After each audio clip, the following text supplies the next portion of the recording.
Hello everyone, welcome back to my channel. Today I am going to solve 2019 15 marks question on residential status. And the question is in description so you can see. So let us see the question. The following are incomes of Mr. Vinod for the previous year 2020-21. So Mr. Vinod ಅವರು for the previous year 2020-21 some information of the income ಕೊಟ್ಟಿದ್ದಾರೆ. For that income we have to find his gross total income for the assessment year 2021-22 if he is ordinary resident, not ordinary resident and non-resident. Mr. Vinod ಅವರು ordinary resident ಆಗಿದ್ರೆ ಅಥವಾ not ordinary resident ಆಗಿದ್ರೆ ನಾನ್ resident ಆದರೆ ಅವ್ರದ್ದು gross total income ಎಷ್ಟು ಬರುತ್ತೆ ಅನ್ನೋದನ್ನ find out ಮಾಡಬೇಕು. In that first one, income from property in Mumbai received in USA rupees 80,000. So income from property in Mumbai received in USA. So property irodeli Mumbai nalli. That means income is generating in India. Income earned in India received in outside India. That means USA. Income earn ಆಗ್ತಿರೋದು ಇಂಡಿಯಾದಲ್ಲಿ receive ಮಾಡ್ತಿರೋದು outside means USA ನಲ್ಲಿ. So taxable in 3 heads. Income ಇಂಡಿಯಾದಲ್ಲಿ earn ಆಗಿದ್ದು ಬೇರೆ ಕಂಟ್ರಿನಲ್ಲಿ receive ಮಾಡಿದ್ರೆ ಆ ಟೈಮಲ್ಲಿ ಮೂರು ordinary, not ordinary and non resident 3 ಹೆಡ್ಸಲ್ಲೂ ಕೂಡ ಟ್ಯಾಕ್ಸಬಲ್ ಆಗುತ್ತೆ. Second one, salary received in India for services rendered in USA. Salary received in India for the services rendered in USA. That means ಯಾವ ಹೆಡಲ್ಲಿ ಬರುತ್ತೆ? Income received in India earned in outside India. So income earn ಆಗ್ತಿರೋದು USA ನಲ್ಲಿ for the services rendered in USA. That means income earn ಆಗ್ತಿರೋದು USA ನಲ್ಲಿ but receive ಮಾಡ್ತಿರೋದು ಇಂಡಿಯಾದಲ್ಲಿ ಸ್ಯಾಲ್ರಿನ. So income received in India earned in outside India ಹೆಡಲ್ಲಿ ಬರುತ್ತೆ. So taxable in 3 heads. Income ಇಂಡಿಯಾದಲ್ಲಿ ಅರ್ನ್ ಆಗಿದ್ರೆ ಅಥವಾ ಇನ್ಕಮ್ ಇಂಡಿಯಾದಲ್ಲಿ ರಿಸೀವ್ ಆಗಿದ್ರೆ ಎರಡೂ ಕೇಸಲ್ಲೂ ಕೂಡ 3 ಹೆಡ್ಸಲ್ಲೂ ಟ್ಯಾಕ್ಸಬಲ್ ಆಗಿರುತ್ತೆ. Next one, income from business in London controlled from India. Income from business in London controlled from India. In this case ಯಾವ ಹೆಡಲ್ಲಿ ಬರುತ್ತೆ? Income earned or received in outside India from business or profession. If the business is controlled in India then it is taxable in 2 heads. In that ಈ question ಅಲ್ಲಿ ಮತ್ತೆ bracket ಅಲ್ಲಿ ಹೇಳಿದ್ದಾರೆ 1/3 received in India. ಈ total amount 60,000 ಇದೆ. So 60,000 ಅಮೌಂಟಲ್ಲಿ 1/3 ಪಾರ್ಟನ್ನು ಇಂಡಿಯಾದಲ್ಲಿ receive ಮಾಡ್ತಿದ್ದಾರೆ.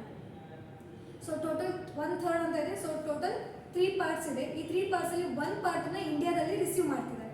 So ಇಂಡಿಯಾದಲ್ಲಿ ರಿಸೀವ್ ಮಾಡಿದರೆ 1 ಪಾರ್ಟ್ ಅಂದರೆ that 1 part is taxable in all 3 heads. That is 60,000 1 part ಅಂದರೆ 20,000 ಆಗುತ್ತೆ.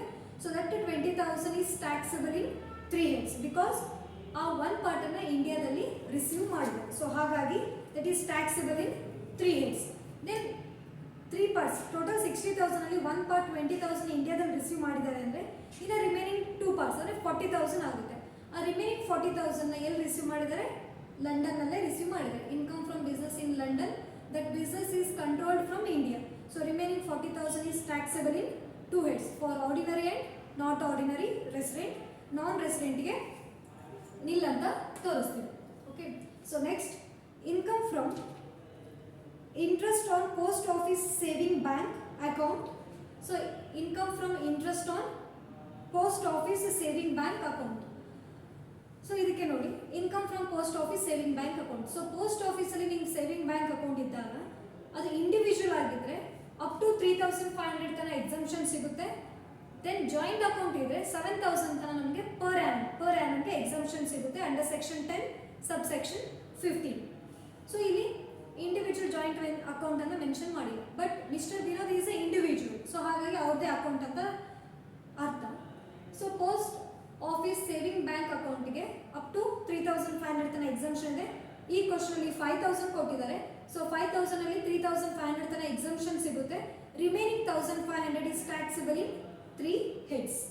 Next one, salary of rupees 1,50,000 paid to him in Dhaka for his services to Government of India in Bangladesh.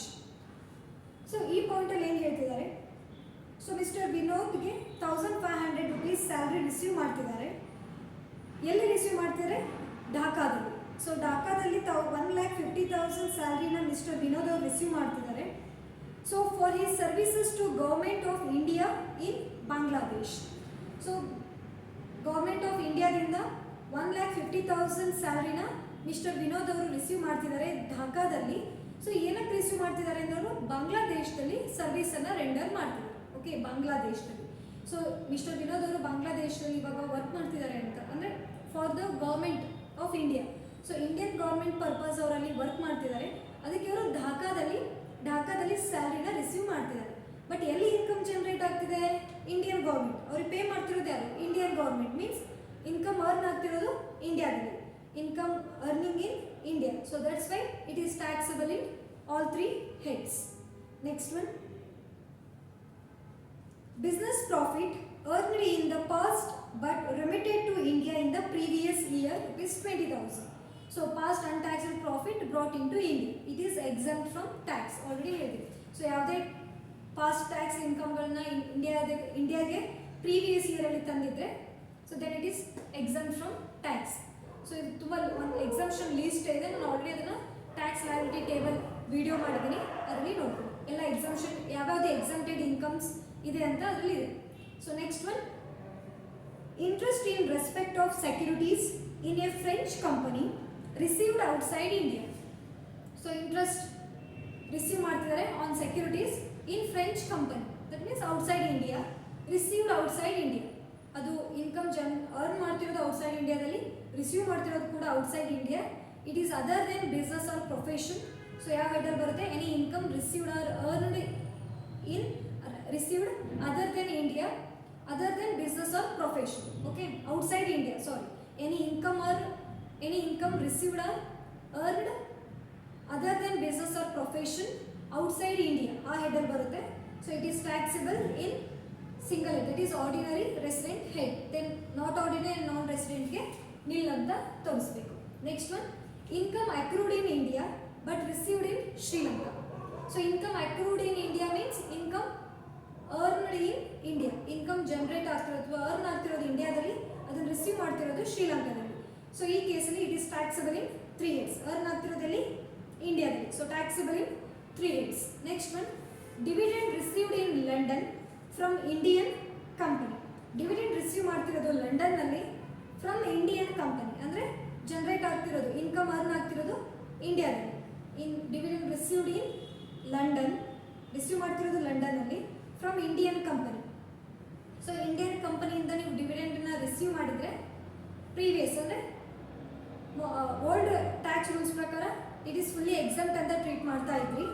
But according to new tax rules for the assessment year 2021-22, so according to new tax rules it is fully taxable. Okay, ಹಾಗಾಗಿ ಇಂಡಿಯಾದಲ್ಲಿ income generate ಆಗ್ತಿದೆ, ಅದನ್ನು receive ಮಾಡ್ತಿರೋದು ಲಂಡನಲ್ಲಿ, ಹಾಗಾಗಿ it is taxable in 3 heads. Okay, then total ordinary resident gross total income is 4,36,500 ಬರುತ್ತೆ. Not ordinary resident 4,26,500. Then non ರೆಸಿಡೆಂಟ್ಗೆ 3,86,500. For ordinary resident 4,36,500. So this is the solution for 50 marks question. ಸೊ ಈ question 2019 ಅಲ್ಲಿ ಕೇಳಿದೆ. Okay, I hope ಅರ್ಥ ಆಗಿದೆ ಅಂತ ಅಂದ್ಕೊಳ್ತೀನಿ. Thank you.